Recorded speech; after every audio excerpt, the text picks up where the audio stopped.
Welcome to our channel. Today we how to authorize Pipedrive permissions for sales staff. Quick tutorial step by step clearly. Open your Pipedrive account and log in. Navigate to the top right corner of the dashboard. Click on your profile icon. Select company settings from the drop-down menu. In the left sidebar, find and click on user management. Locate the sales staff member you want to authorize. Click on their name to open their user details. On the user details page, find the permissions section.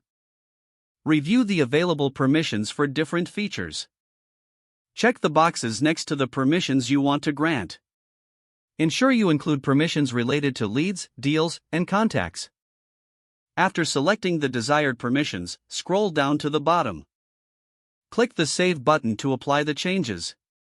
A confirmation message will appear once your changes are saved. Repeat this process for any other sales staff members as needed. Inform your sales staff about their new permissions. Remind them to log out and back in to see the updates.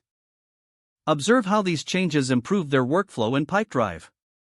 If the page does not load, refresh the browser or try again in a private or incognito window. Make sure you are using the correct email address, then retype it carefully to avoid small typos. If your password is not accepted, use the reset option and create a new strong password you can remember. Check your spam folder for verification or security emails, then complete any requested confirmation steps.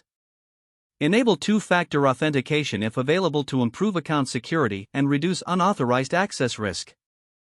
After signing in, review your profile details so your contact information and settings are accurate and current.